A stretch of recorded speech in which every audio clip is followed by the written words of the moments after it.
लगा देना था। जब टू लगा दहना तो कहलस लइकवा की बाबू अब तो टू लगा दहना तो लगा दिनवा टरकावे के पड़ी कहे तब टरका दे थे तब मई में रख दे तो लॉकडाउन 3 लगा देना।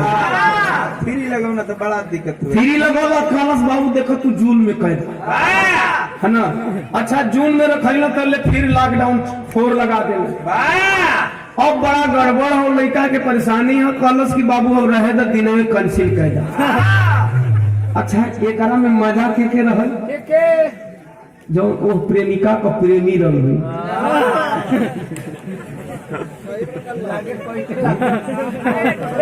हमार बात जगह से अब उन्हन के चानी है उबल की मनावसन की बल्कि लॉकडाउन तू 6 लगा वो 10-12 जे बने लॉकडाउन लगी बहुत ने हमनी का डेट बढ़ा था की कहे ग्राम सभा पंडित का पतरा से भैया लगन रखले किलो के यकीन अब तो हो जाएगी पंडित का पतरा में कुछ भाव नहीं। लेकिन अब भी देश का मूर्ख माने का तैयार नहीं खन माने का तैयार। अब भी अशोक का लगन पतरवे पर लिखा था का बताई जिरहन का लगनिया जितना लिखल रहे पतरा वाला 1 मिनट बतिया ले पतरा वाला जितना लगन लिखल है उन लोग का भैया कौना लगनिया पर खाली हमका नहीं मतलब बहन तो के पंडित जी का पतरावा पर भरोसे है। ये देखा इससे ज्यादा मूर्ख किसी को कह नहीं सकते आप। अब जब लॉकडाउन खत्म भई लगन चालू भैया दिन रखा गई एक दिन फोन कर दे अब हमको चल जाए प्रेमी कॉलेज की तू चल भी तो हम कैसे जियो आओ मिल जा कहाँ बगलिया वाली रहरिया में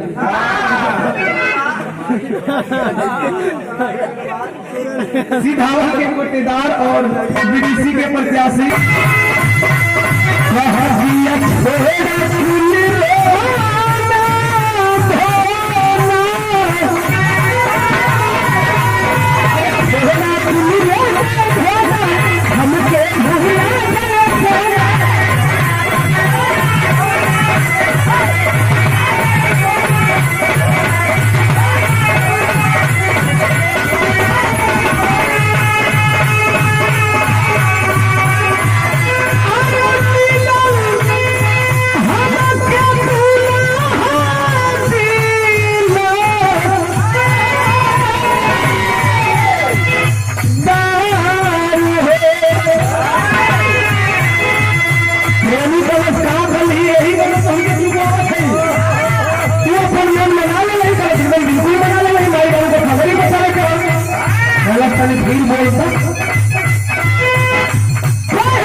जवन बोला तो बोला अब मत बोलिए।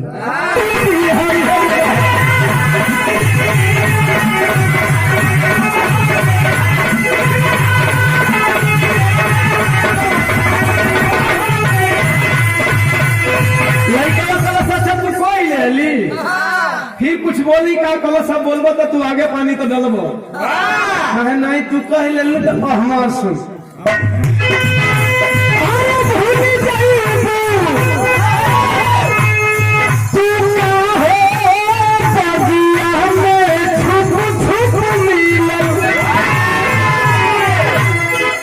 बुला गईलू अमवा के बगीचवा में कटहरवा के पेड़वा के नीचवा कटहरवा को कौवा खियावत नहीं छील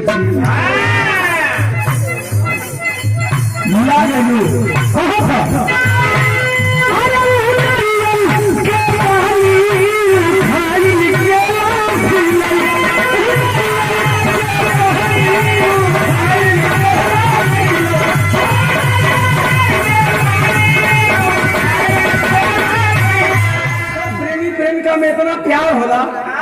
नारियल लिया है कहीं पैप लिया वही पैप बारह पानी घीची हैं।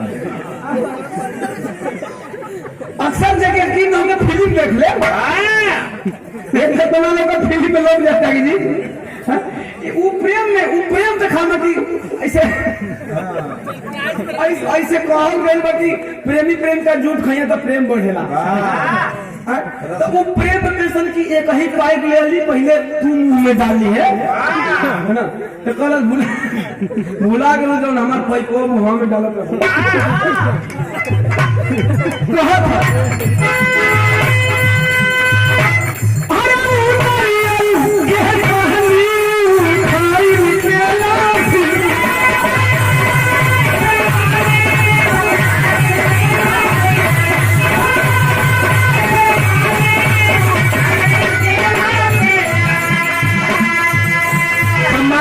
हमारे गार्जियन जियालाल प्रधान जी कानून